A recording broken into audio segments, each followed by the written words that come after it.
And those movies, if they are, if you see too many, I think, all the time, then you're just absorbing them, but not really digesting them.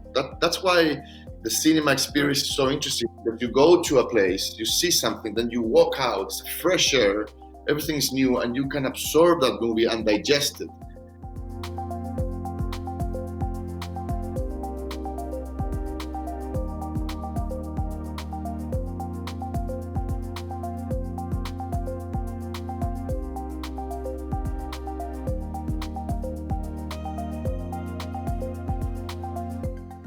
For me, it's interesting for me to hear that you might have a different approach to filmmaking if you knew that your films are only going to be experienced on a small screen. I wouldn't have thought that. I thought that creatives and author-driven cinema is about, this is my art and this is how I want to reflect it, and I primarily do it for the big screen.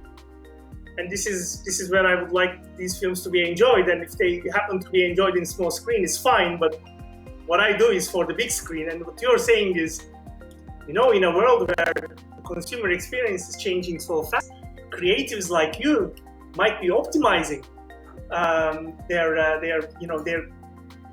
films and their storytelling for a smaller screen.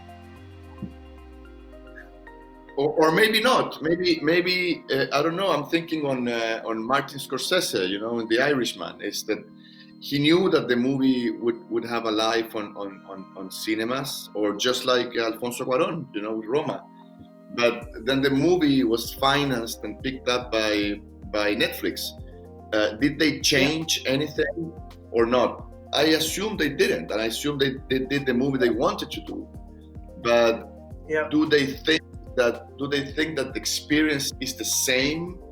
I don't know. I don't think so. I think it's. I was lucky to see Roma 70 millimeters in Venice. And then I saw it obviously, and it was. I was so lucky to be on a big. In a big cinema to watch that. It's never the same experience. I can't believe that I'm saying that as the founder of an OTT platform. But it's true. Nothing it's true. And Roma has a very interesting timing and also a sound work. I saw it in a 70 millimeter cinema in LA with Atmos.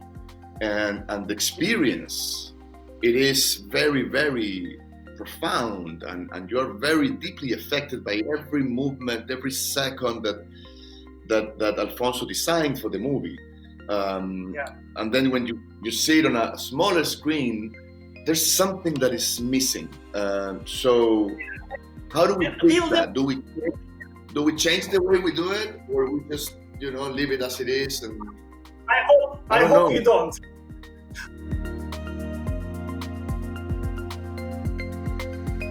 If you're not lucky enough to be living in a city like London or New York or Paris or Santiago, and these wonderful films would come to the big screen, and even then they would come and disappear within a couple of weeks. If you're not lucky enough to catch it, something like MUBI is the only way where you can experience this cinema. So we are not replacing it. We are making it accessible. Is sort of the philosophy that. And also it's also with a platform like yours, you show movies that otherwise you wouldn't be able to see them. Not even unless you live in we don't have in Santiago, unfortunately, cinemas that they play often like great movies from history in 35, just a few of them, and they're struggling because they don't have a lot of audience, unfortunately. But if you are like in cities like in Paris or New York or Berlin or London, you get to see those movies because they are often being played in cinemas in cycles. But everyone else don't have access to those movies. So yeah, places like yours or Criterion are very important. And also, you talk about access, and I think that is very important. When you make a movie that it's not in English, you make a movie that it's in any other language that is not in English, then that movie goes out, and then you try to sell it to countries, and every year there are less and less countries that are buying international cinema that is not in English. Is independent cinema. So if that happens, it's complete. Then if that movie is not being bought by a platform or a streaming service, you would probably put it in a very dark place, because people won't have access to it. So the situation is that it's now the opposite. If the movie doesn't make it to a platform, then the movie disappears. And that is very tricky, before movies would have a very complete sort of theatrical release all over. Now you can still do it, but for example, as I said, movies that are in Spanish or in English, in language different than English, they would work in local markets, and sometimes, they're depending on the filmmaker and the movie, they could go to other places, but it would be easy if they aren't acquired by a platform, an OTT, then it's gone, boom, and it's over forever, and it vanished in history, and that's very sad.